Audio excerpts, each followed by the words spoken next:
Advance telescope से वो सटीक ही होगा।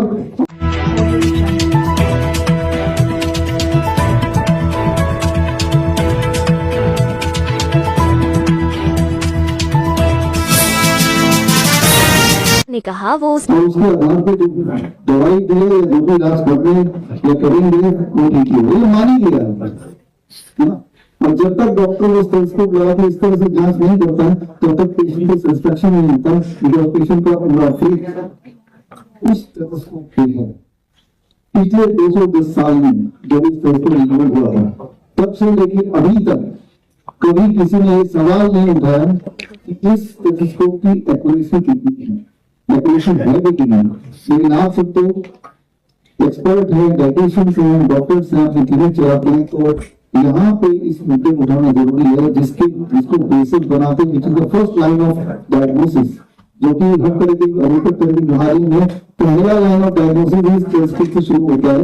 उस पर कितना फेल किया जा सके, इसकी एक्यूरेसी कितनी है, एक्यूरेसी कितनी है, एक्यूरेसी का मतलब क्या होता है, किसी भी डायग्नोस्टिक टूल की एक्यूरेसी कितनी है जानना जरूरी है, कि वो डायग्नोस्टिक टूल तभी कहलाएगा जब वो एक्यूरेट होगा, कि घंटा एक्यूरेट होगा। कई बार वो थोड़ा बहुत इनएक्यूरेट भी हो सकता है, लेकिन चलो काफी हद तक सही जवाब देंगे, काफी हद तक वो सही पड़ताल करेंगे, तो उसको एज ए डायग्नोस्टिक टूल का दर्जा दिया जाता है। तो ये एक्यूरेसी कैसे पता करते हैं ये हम समझते हैं। मान लीजिए एक कमरा है और इस कमरे में 100 प्रेग्नेंट वुमेन है, 100 प्रेग्नेंट महिलाएं कमरे में हैं, और आपको डायग्नोसिस करना है कि इनके बच्चे जो होंगे वो लड़का होगा नहीं लड़की होगी, ये डायग्नोस करना है आपको। और आपके पास डायग्नोस्टिक टूल है ये कॉइन, तो आप एक एक को बुलाते हैं और कॉइन टॉस करते हैं, मतलब सोचते हैं आएगा तो उनका लड़का होगा, फिर आएगी तो लड़की होगी, और अकॉर्डिंगली डायग्नोसिस करते हैं। अच्छा आपका नाम क्या, मीना देवी जी, कॉइन टॉस के इनको तो टेन आ गया, आपकी लड़की होगी, वो लिखते ही चले जाते हैं 100 के 100। अब आप बताइए क्या चांसेस हैं, कितने प्रतिशत ऑन एवरेज चांसेस हैं कि आपने जो बताया वो सही निकलेगा? 50% निकलेगा, है ना।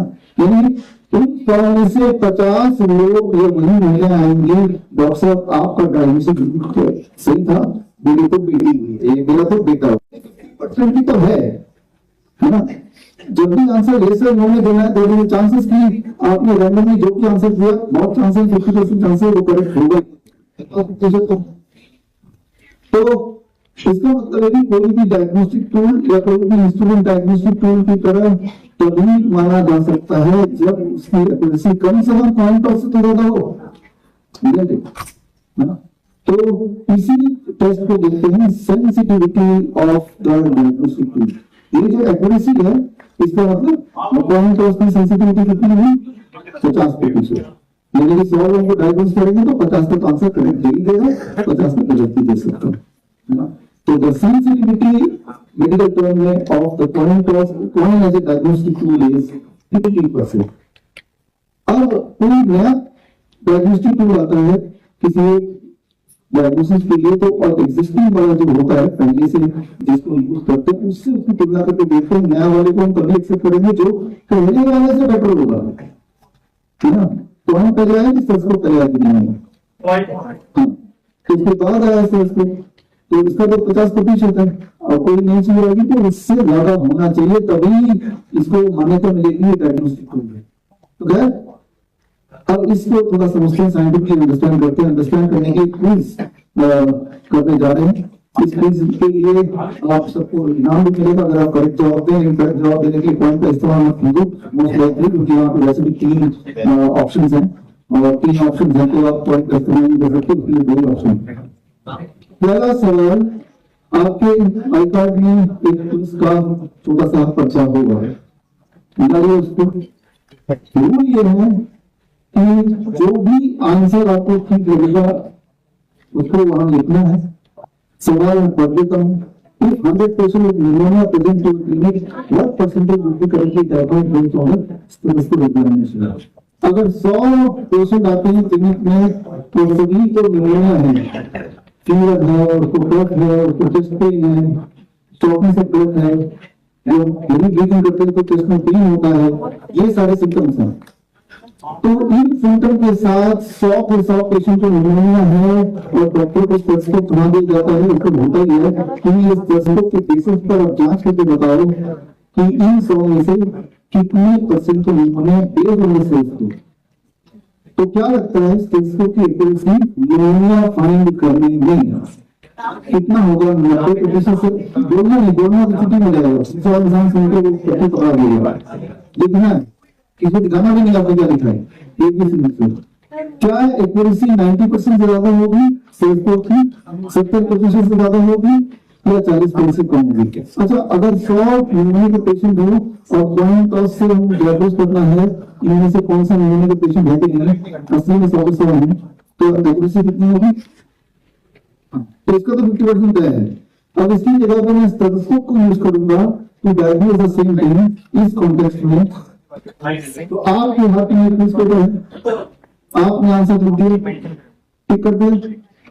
अब जिन्होंने टिक किया उनमें से देखते हैं, पहले तो हाथ खड़ा रखिए, पहले तो हाथ आपने खड़ा किया, बोला नहीं बच्चा खुद अशोक बच्चे में करेगा। और आप पहला पूछे आप खड़े रहिए और आप भी, ये दो मुझे लगता है पहले इन्होंने हाथ रेस किया, है ना? 3 लोग यहाँ पे, हालांकि बहुत लोगों ने हाथ रेस किया, मैं ये भी देखना सबसे पहले कौन हाथ रेस करते हैं। तो तीनों का आंसर ये बाकी लोगों की सी बोल रहे हैं। क्या लगता है कि सी मतलब स्टेथोस्कोप से भी कम एक्यूरेसी है, मतलब 2 डॉक्टर खड़े हैं, एक के पास स्टेथोस्कोप है, एक के पास कॉइन है, तो दोनों अपने अपने तरीके से डायग्नोस कर रहे हैं। आप ये बोलना चाह रहे हैं कि जिसने स्टेथोस्कोप से डायग्नोस किया उसका 40% है, इसका तो स्टैंडर्ड 50 है, यही बोलना चाह रहे हैं? यही करेक्ट जवाब है। लेकिन हमने जिनको चुना, जिन्होंने सबसे पहले हाथ रेस किया, इनको इनाम दिया जाए। तो ये जो निमोनिया की हम बात कर रहे हैं, ये एविडेंस आपके साथ में बताते जा रहा हूँ, 2020 का स्टडी है और ये स्टडी से ये पता चलता है कि ऑस्कल्टेशन फॉर लंग्स उसका एक्यूरेसी है 40% से भी कम है, तो आपका आंसर सी होगा। ठीक है, तो हम निमोनिया की बात कर रहे हैं, खांसी जुकाम निकालने की बात कर रहे हैं, जिसे हम आज खांसी जुकाम बोलते हैं। उससे आज से 200 साल पहले मैं बात कर रहा हूँ 1799 की, यूएसए के फर्स्ट प्रेसिडेंट जॉर्ज वाशिंगटन, उनको भी ऐसे खांसी जुकाम हो गया। रात के 3 बजे उन्होंने अपने डॉक्टर्स को, 3 डॉक्टर उनके पर्सनल डॉक्टर को बोला, डॉक्टर बोला नहीं इलाज कर देते हैं। उस समय के मॉर्निंग इलाज करते हैं, ठीक करते हैं, प्रेसिडेंट ऑफ यूएसए में फर्स्ट प्रेसिडेंट, और इलाज के लिए उन्होंने बहुत मेहनत की। जॉर्ज वाशिंगटन 14 दिसंबर 1799 सुबह के 3 बजे से इलाज शुरू हुआ और चलता रहा इलाज, इसी दिन रात को दे गए थे। और इलाज के नाम पे उनके बॉडी में उस वक्त के जो मॉडर्न चाचा थे जो यही करते थे कि इनको खांसी जुकाम है, उनका खून घटता होगा, इनकी बॉडी से खून निकाल होगा, आधा लीटर खून निकाला तो बेटी हो गई, 1 लीटर खून निकाला तो बेटी हो गई, कैसे करते हैं? आधा लीटर और निकाला वो भी निकाल दिया, प्रेसिडेंट ऑफ यूएसए तो भी बेटी हो गई, हालत तो बिगड़ गया, हालत तो बिगड़ गई, ऐसा लोग लीटर और निकाल गए, करते करते रात को 10 बजे तक 2.5 लीटर खून बॉडी से निकाल दिया गया। और रात को 10 बजे 14 दिसंबर 1799 the first president of USA George Washington died, बीमार हो गए। और मौत के बाद इन्हीं के डॉक्टर ने एक प्रेस विज्ञप्ति जारी की कि प्रेसिडेंट को बचाने के लिए भरपूर कोशिश की और कोशिश करते हुए हमने यहाँ तक कि 2.5 लीटर खून निकाल के, तो और निकालने वाले थे कि इससे पहले वो चंद्रशेखर ये जम्मू में है, वंशा में बताना। लेकिन आपको ये मजाक इसमें आपको पता है कि भाई खून निकालने की वजह से करते हैं, ना कि उस खांसी जुकाम की वजह से। लेकिन मैं ये बोलना चाह रहा हूँ कि शुक्र मनाइए, आज से 200 साल पहले हम पैदा नहीं हुए, आप पैदा नहीं हुए।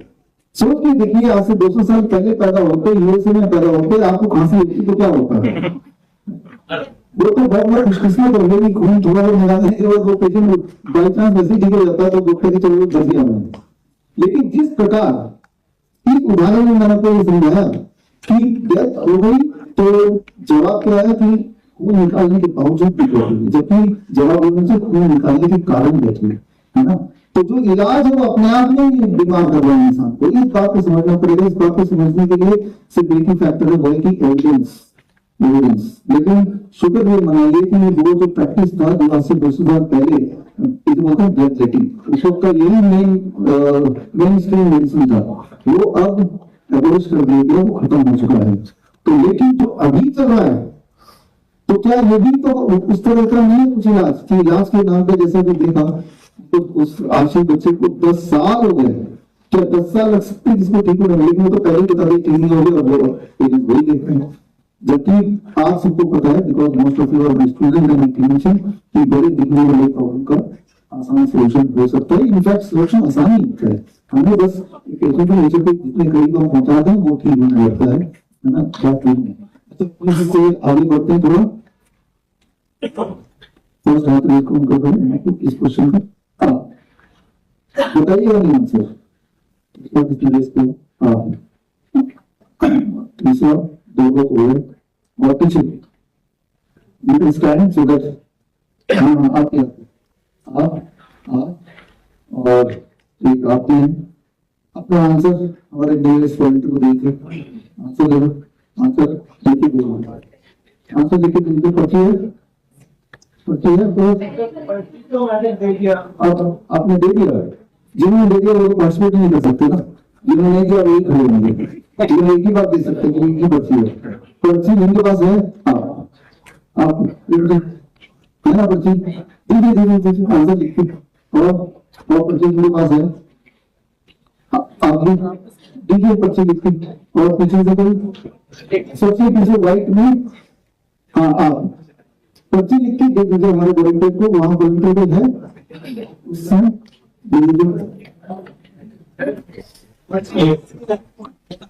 सबको एक ही बोला है, एक बार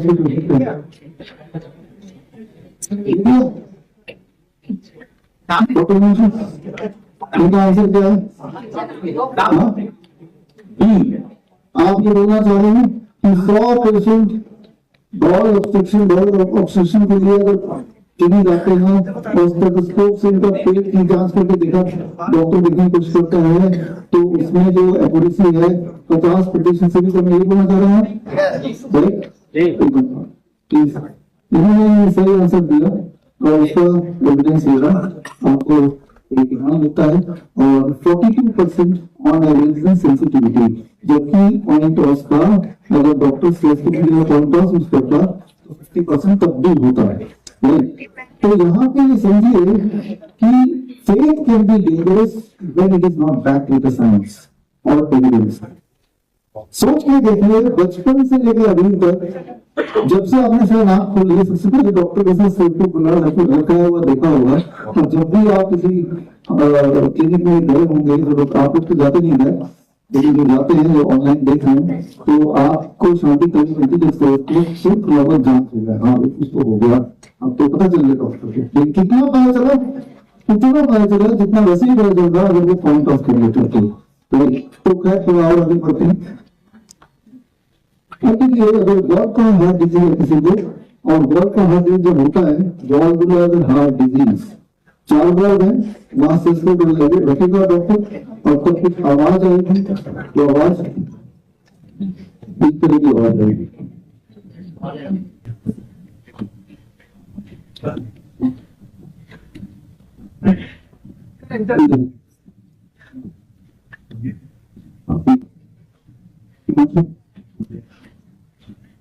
तो आपने हमें पर्ची दी, पर्ची देना देना पड़ेगा, आपने पर्ची दे दी, क्या लिखा है पर्ची में? डी लेस देन 50%, देखते हैं आंसर 46%, मतलब 50% जो है राइट आंसर। आप चीटिंग कर रहे हो, आपको पहले से कैसे आंसर होगा? चीटिंग देखा था क्या? आपने नहीं लिया, right? most likely referring to my class, clinical limitations and sensitivity of stethoscope। जो इस ट्रेनिंग का पार्ट नहीं है, जो लोग ऑनलाइन देख रहे हैं, उनके लिए बड़ा शॉकिंग हुआ, अनबिलीवेबल होगा, क्योंकि वो मानेंगे भी नहीं ये बात, क्योंकि मानेंगे तो अपने आप को झूठा समझ पड़ेगा। बचपन से वो स्टेथोस्कोप उनकी बॉडी में लगा है, उसी की बेसिस पे डायग्नोज हुआ है, और फिर कुछ भी दवाई दिया, अल्टीमेटली वो पेशेंट ठीक भी हो गया। क्योंकि जब भी हम बीमार पड़ते हैं हमारी बॉडी खुद भी कोशिश करती है ठीक होने के लिए, और उस दौरान कोई झाड़ फूक करे, कोई बंद करे, कोई टॉनिक दे दे, लेकिन बॉडी की कोशिश जारी है। और एट द एंड अगर वो ठीक हो जाता है तो डॉक्टर बोलेगा कि वो ठीक जो हुआ है it is because of the medicine, और अगर मर जाता है तो मेडिसिन देने के बावजूद भी वो मर गया। तो आंसर स्टेथोस्कोप से या तो लंग्स का डायग्नोस होगा, या हार्ट का डायग्नोस होगा, या स्टमक का डायग्नोस होगा, या फिर कैरोटिड आर्टरी का डायग्नोस होगा। कैरोटिड आर्टरी है ना, तो यहाँ डायग्नोस होगा। तो यहाँ पे अगर ब्लॉकेज हो जाए जो ब्रेन में जाता है, तो इसको हम समझते हैं कि आवाज जो आती है वो आवाज आपने हमारे क्लास वाले ट्रेनिंग में सुना था। इस आवाज को कहते हैं, इस आवाज को डॉक्टर सुनेगा कैरोटिड आर्टरी में ऑब्जर्व करते हुए, तो डॉक्टर बोलेगा कि कैरोटिड आर्टरी में, कैरोटिड आर्टरी मेन आर्टरी में ब्लॉकेज है ना, सो इसे रूप हो गया। अब इसको अगर समझें कि ये आवाज बनी कैसे है, क्या ब्लड के फ्लो से आवाज होती है, इसको सिंपल भाषा में समझिए।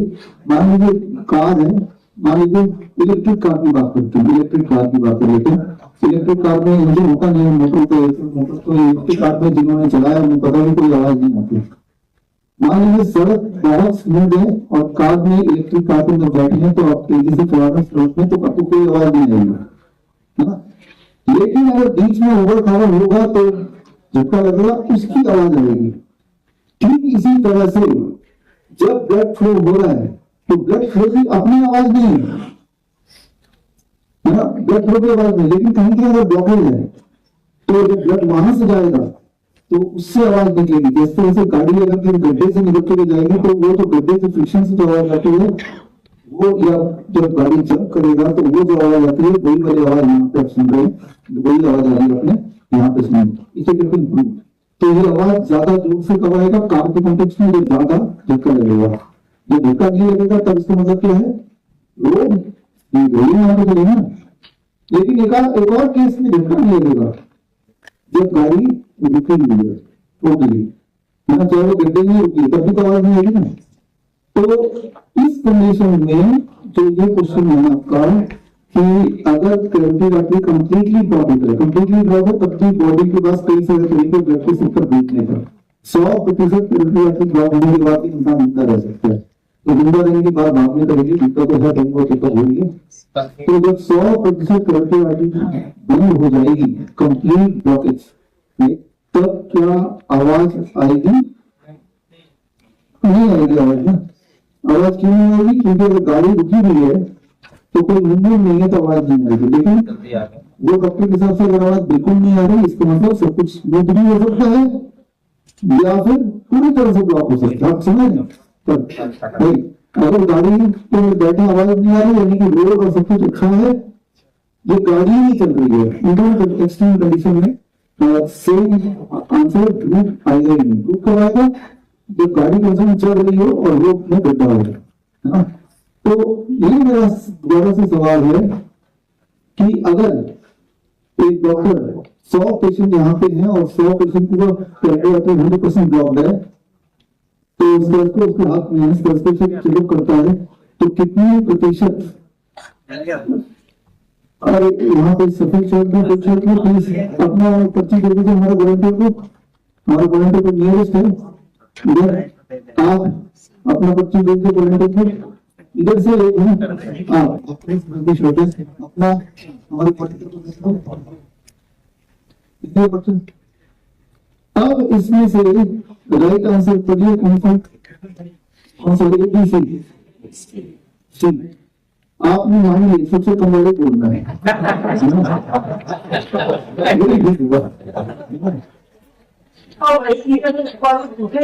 बोलेंगे, है ना। तो गेस करते हैं ये काम जो है वो बोल दो। तो रिजल्ट इज सी कि जब कंप्लीट ब्लॉकेज हो जाए तो डॉक्टर के टेलीस्कोप से गेस करने के चांसेस और कम होने लगते हैं, 50% का भी आधा हो जाता है, दैट इज 25-26%। तो अब ये इंपॉर्टेंट क्वेश्चन है, डायग्नोज कैसे करें। मान लो 100 पेशेंट में निमोनिया के हैं और एक स्टेथोस्कोप से डायग्नोज कर रहे हैं और एक पेशेंट के सिम्टम से डायग्नोज कर रहे हैं। तो सवाल ये है, सिम्टम बेस्ड डायग्नोसिस ज्यादा इफेक्टिवली वो बता देगा, स्टेथोस्कोप बेस्ड डायग्नोसिस, ये दोनों डायग्नोसिस बराबर है। So, no need for technical answer कि सिम्टम से साफ दिख रहा है कि जब भी आप डायग्नोस करते हैं तो has to be symptom based diagnosis. वो पेशेंट खुद बोल रहा है, एक पेशेंट बोलता है, वो पेशेंट खुद बोल रहा है मुझे चेस्ट पेन है, वो खुद बोल रहा है कि मुझे खोखली लगती है, मुझे कमजोरी है, मेरी सांसें फूलती हैं, रात को नींद नहीं आती। तो रात को नींद नहीं आती, कौन से टेस्ट से कौन से डेटा पेशेंट ही बताइए, है ना। रात को नींद में आते पेशेंट बताएगा, वो डिप्रेशन में जाता है तो पेशेंट बताएगा, पेट में जाता है तो पेशेंट बताएगा, डिप्रेशन है बोले तो पेशेंट बताएगा। तो आप देखेंगे कि अधिकतर जो सिम्टम्स होते हैं उसके लिए पेशेंट पर ही निर्भर है। पेशेंट वही बताएगा जिसकी बॉडी उसको बता रही है, तो वो गलत नहीं हो सकती। तो rather than relying on any tool, it is a better idea rely on the patient's feedback कि पेशेंट क्या फीडबैक दे रहा है। जो इस पे कई सारे रिसर्च पेपर्स हैं जो हमारे क्लास के स्टूडेंट्स को पता है, और उसमें देखा है कि जब हम सिम्टम को ध्यान में रखते हुए डायग्नोस करते हैं तो ये डायग्नोसिस 90% के एक्यूरेट होती है in comparison to just tested blood करके तब डायग्नोस करते हैं। तो यहाँ पे हमें समझना पड़ेगा कि ज्यादा बड़ा इंस्ट्रूमेंट है, ये ज्यादा टूल है, क्योंकि लोग आजकल का जो माइंडसेट है कि कितना बड़ा हॉस्पिटल है, कितनी सारी मशीन है, कितना महंगा डायग्नोस्टिक टूल है, लेकिन कोई चीज का बड़ा होना, महंगा होना, साइंटिफिक देखना जरूरी है कि वो साइंटिफिक हो ही, साइंटिफिक वो हो तभी माना जाएगा जब इसके सबूत हो। और सबूत अभी आप चीज को लेकर इसको तो बहुत सारे सबूत तो उसकी पूरी किताब है, आज रिलीज में होगी। और चर्चा की इम्पोर्टेंट बात, for a diagnostic tool to be useful, it should have at least gas sensitivity. Point of sensitivity कितनी? 50%। लेकिन 50%, लेकिन कोई भी डायग्नोस्टिक टूल सेंसिटिव, कोई भी डायग्नोस्टिक टूल को डायग्नोस्टिक टूल तभी माना जाएगा जब इसकी सेंसिटिविटी कितनी होनी चाहिए, देखना तो राइट आंसर। कम से कम 75%, पॉइंट का तो 50% है।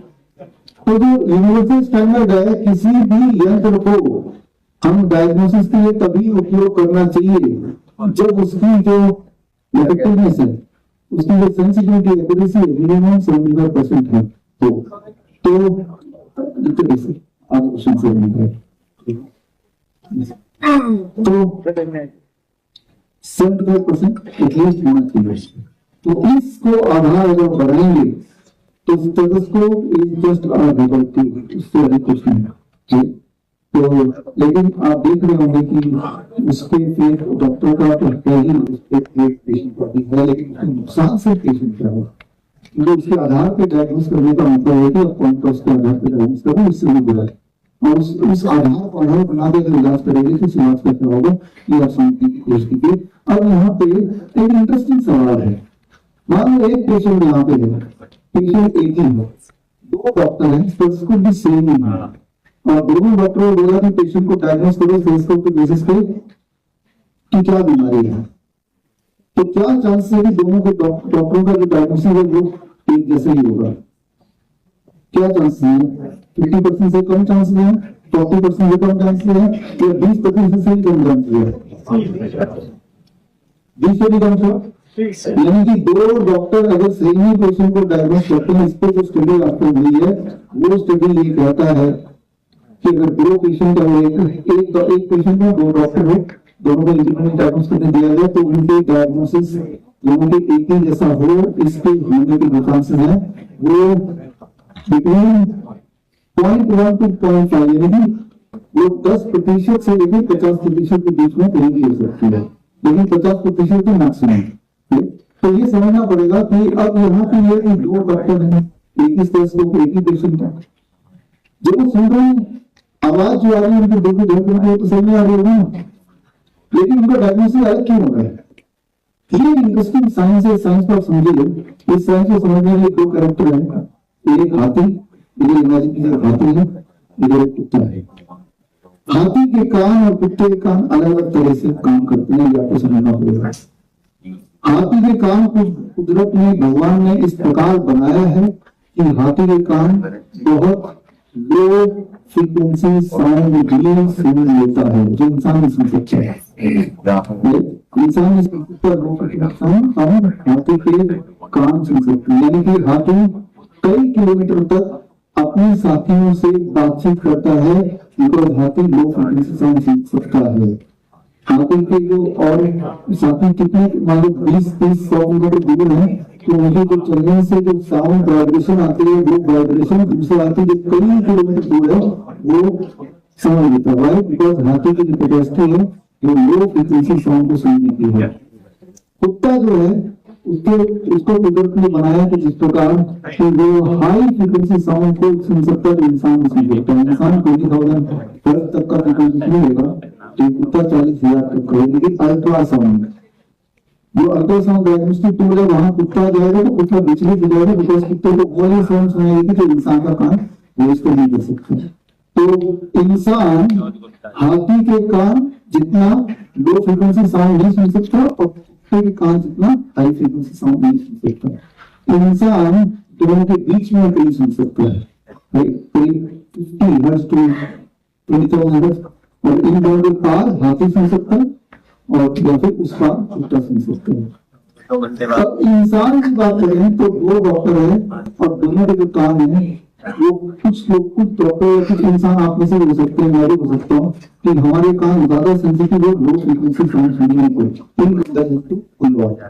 यानी कि मैं अगर वही सेम पेशेंट को डायग्नोस करूंगा तो मेरे कान कुछ ऐसे साउंड भी सुन पाएगा, बिकॉज मेरे कान हाथी की तरह है थोड़े बहुत, जो दूसरे डॉक्टर के कान नहीं सुन पा रहे हैं। ये बात समझो। यानी कि एक ही स्टेथोस्कोप है, पेशेंट भी एक ही है, लेकिन 2 डॉक्टर हैं, दोनों को सुनाई अलग अलग दे सकते हैं बेस्ड ऑन कि उनके अपना जो कान है उसकी सेंसिटिविटी कितनी है in comparison to the second one.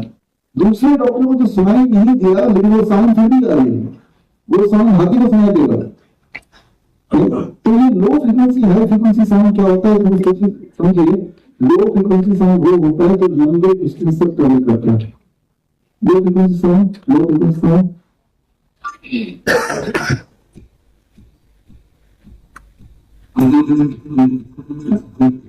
तो हाई है, ये हाई है, वो इसको बंद करना होगा नहीं बटन। ये जो देख रहे हैं ये आवाज सुन रहे हैं, ये लो फ्रीक्वेंसी। जैसे अगर बादल देखे फिर देगा लो फ्रीक्वेंसी, अगर हार्ट बीट जो है वेरी लो फ्रीक्वेंसी। फिर हार्ट बीट में जो एनर्जी बड़ी कम है इसलिए वो दूर तक नहीं जाती, अदरवाइज इट लो फ्रीक्वेंसी। तो अब अगर हाई फ्रीक्वेंसी साउंड की बात करें तो फ्रीक्वेंसी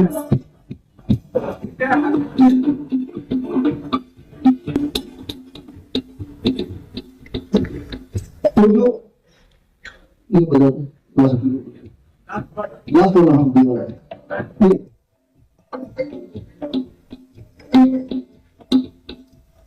वो जो बेल की आवाज है ना उसको पकड़िए, बाबा को बजा रहे तो कुछ छोड़ दीजिए। जो बेल की आवाज है, सीढ़ी की आवाज है, तो पतली आवाज है, चिड़ी की आवाज है हाई फ्रीक्वेंसी, शेर की आवाज लो फ्रीक्वेंसी। एक शेर जब दहाड़ता है तो पूरे जंगल में गूंजता है, लो फ्रीक्वेंसी। एक चिड़िया जब चहचहाती है तो वो सुनने में अच्छा लगता है, लेकिन बहुत दूर तक नहीं जाएगा, वो हाई फ्रीक्वेंसी। तो low frequency sound, high frequency sound. इंसान का कान भी कुछ लोग ज्यादा सेंसिटिव होते हैं इसके लिए, कुछ लोग ज्यादा सेंसिटिव होते हैं टुवर्ड्स द टॉप। तो हर एक के कान अलग अलग है, थोड़ा थोड़ा अलग अलग है। तो एक ही पेशेंट है और 2 डॉक्टर को चेकअप करेंगे तो 2 अलग अलग साउंड भी सुनाई दे सकते हैं। तो बेस्ड ऑन दैट डायग्नोस्टिक भी फर्क हो ही सकता है, क्योंकि होता ही है।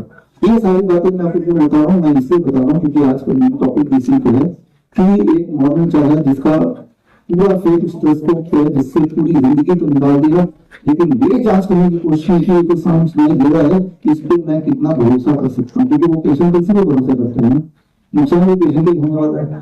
तो यहाँ पे कंक्लूजन ये है, यहाँ पे आ रहा है 7वें क्वेश्चन के बाद कि जो डायग्नोस्टिक टूल है वो चाहे 200 साल पहले वाला डायग्नोस्टिक टूल जो मॉडर्न मेडिसिन का पहला डायग्नोस्टिक टूल बोल सकते हैं, ये पिछले 50 साल में जो डायग्नोस्टिक टूल आया है, जैसे बायोप्सी या FAEC या पेट स्कैन, पेट स्कैन तो 20 साल में आया है, लेकिन FAEC बायोप्सी 50 साल से तो आया है, 50 साल से तो हॉस्पिटल में हो रहा है।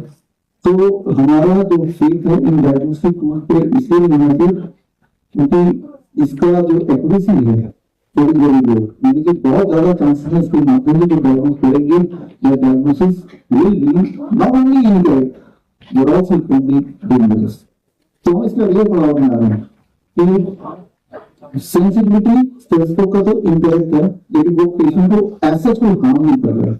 जब आपको कोई अस्कल्टेट करेगा तो आपको कोई नुकसान नहीं होगा उससे, लेकिन उसी पेशेंट को या किसी और पेशेंट को अगर डायग्नोसिस के नाम पे FAEC कर दिया या बायोप्सी कर दिया तो उसका डायग्नोसिस गलत भी हो सकता है, लेकिन होता है, और उसका डायग्नोसिस हार्मफुल भी हो सकता है पेशेंट का मकसद क्या था जाने का, ये ठीक हो, लेकिन मकसद है, लेकिन ठीक होने के लिए डॉक्टर को बोलेगा FAEC कर सकते हैं, एक बार कर दिया कुछ नहीं होता, 2 बार कर दिया कुछ नहीं होता, 3 बार कर दो, 4 बार कर दो, 5 बार कर दो, जितनी बार करेंगे उतनी बार उस पेशेंट को कैंसर होने के चांसेस बढ़ जाएंगे। ऐसे एक पेशेंट कहानी का बताता हूँ, मनीषा सरकार है ना कोई किसमें आई, मनीषा जी का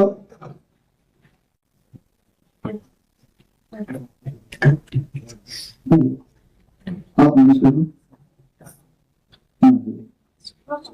तो पहले का फोटो आप देख रहे हैं, तो यहाँ पे आप देखेंगे थ्रोट में ग्रोथ 1400 ग्रोथ बढ़ता जा रहा था, और ये उनकी पिक्चर रहेगी 2018 की बात है। कैपिटल मेडिकल हॉस्पिटल में गए, फिर नर्सिंग होम में गए, और ऐसे करते करते लगातार उनके 5 बार FAEC हो गया और उनकी हालत और खराब हो गई, जो कि स्क्रीन पर देख रहे हैं। बैठे होते आपके साथ डॉक्टर करीम खान है, यहाँ पे हैं, जो हमारे डॉक्टर BRC क्लिनिक चलाते हैं, और डॉक्टर करीम खान के पास फैमिली फर्स्ट लोकेशन 2025 में आए। कितने साल बाद? 7 साल बाद। 7 साल हर जगह घूमते हुए, पहला एग्जाम्पल देना था कुछ महीने में, दूसरा एग्जाम्पल देना था 10 साल बाद, तीसरा एग्जाम्पल अब 7 साल का सफर तय करते हुए कैसे हॉस्पिटल से माइक आप लोगों तो सभी को नमस्कार। ये डॉक्टर मनीषा सरकार है, इनको 2019 में कैंसर ऑपरेशन किया गया था गले में, दिखाइए ये पूरा गला कटा हुआ है, देखिए यहाँ से पूरा यहाँ तक कट गया। तो फिर 2 साल बाद इनको दोबारा वो ग्रोथ आना शुरू हुआ, 7 ग्रोथ थे। तो डॉक्टर के पास फिर गए, तो डॉक्टर ने बोले कि दोबारा ऑपरेशन करना पड़ेगा। बच्चे पहले से डरे हुए थे, आप भी डर गए, तो बोले मुझे ऑपरेशन नहीं कराना, तो पैसे का भी प्रॉब्लम था, तो उन्होंने पहले घर का जमीन बेच के ऑपरेशन कराए थे, फिर दोबारा बोला नहीं कराना। तो फिर 2025 में मेरे पास आया, और मैंने उनको घर से सरकार जो है डायरेक्ट, और जो ये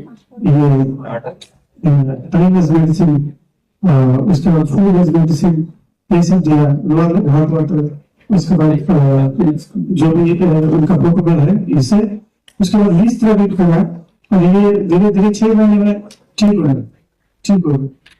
तो thank you doctor BRC, thank you.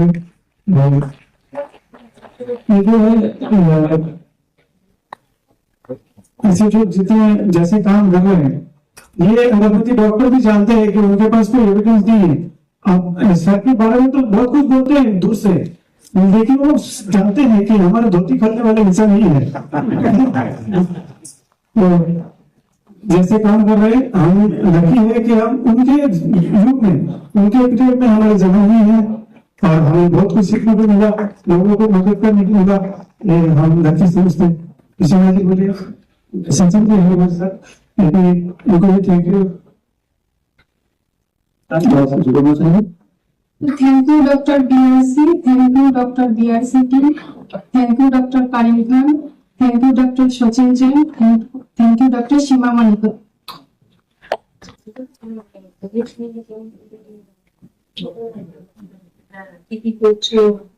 मानो तो बहुत बड़े सॉरी डेली 5 लाख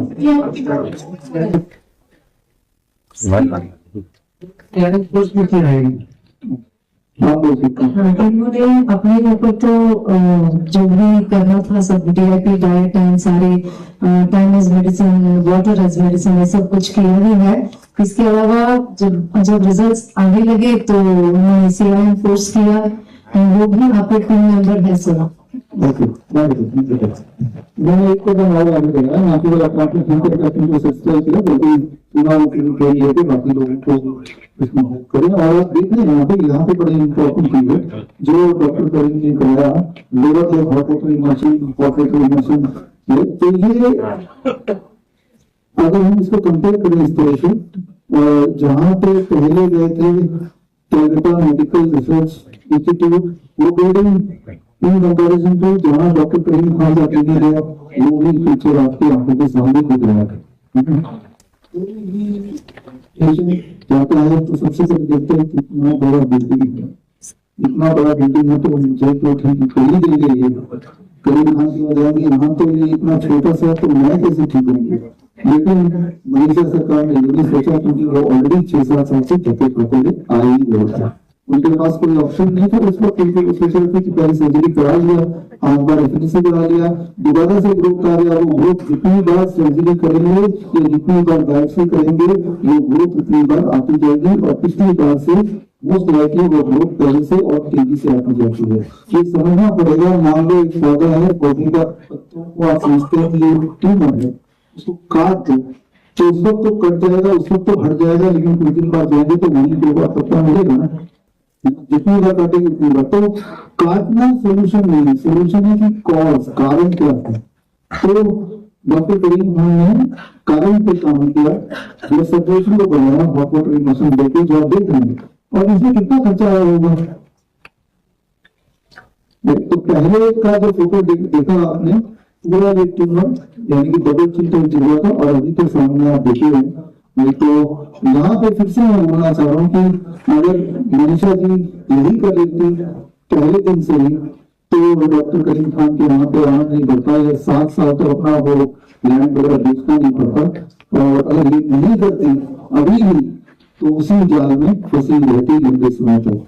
ये तो ये देखना है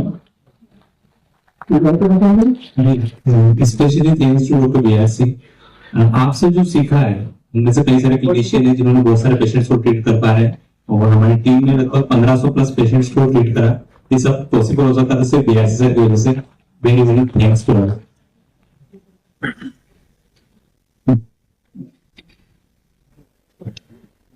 Bitsel's permission one Krantikari Geet, just one paragraph I would like to present to all of you.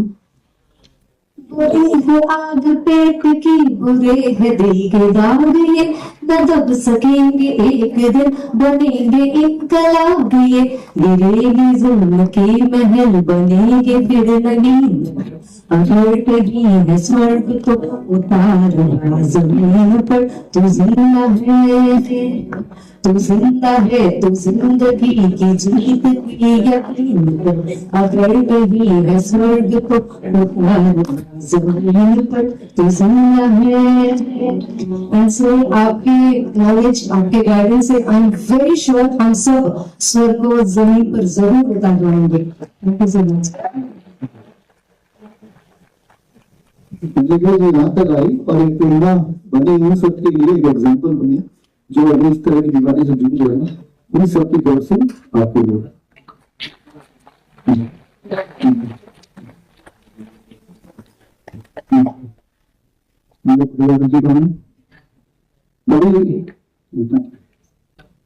एक वाक्य आपसे शेयर करना चाहूंगा कुछ मैंने कई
Invite Shri Anand Biradar ji, National President of International Naturopathy Organization, Ashutosh Mittal ji, Dr. Namita Gupta, Shri Prashant ji, Mrs. Nisha Roy Chaudhary, Shri Vikas Roy Chaudhary, Srimati Leela Roy Chaudhary, and Dr. Vyasi himself to please come up on the stage. Doctor अंतिम कुमार आपको भाई भाइयों तो अपने बारे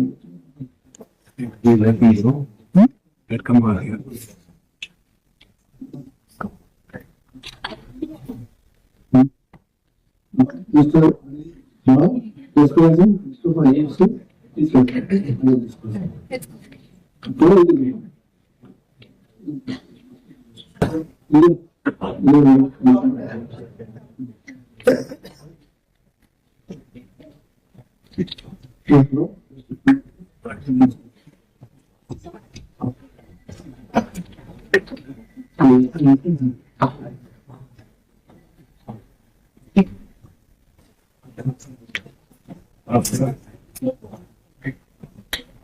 बहुत बढ़िया ठीक है ये भी चाहिए बहुत बढ़िया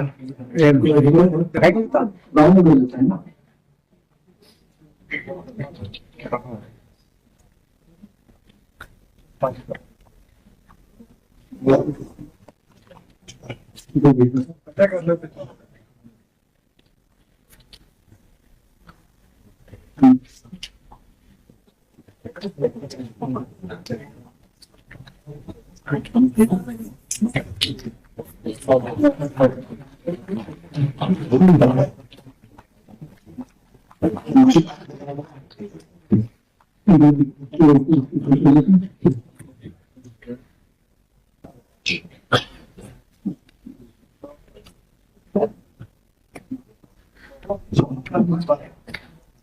पूरा राउंड लेना पड़ेगा भैया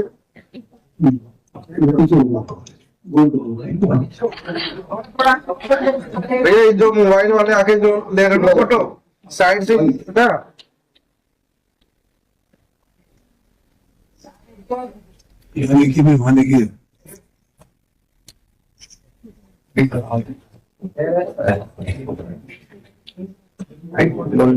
हाथ दिख रहे हैं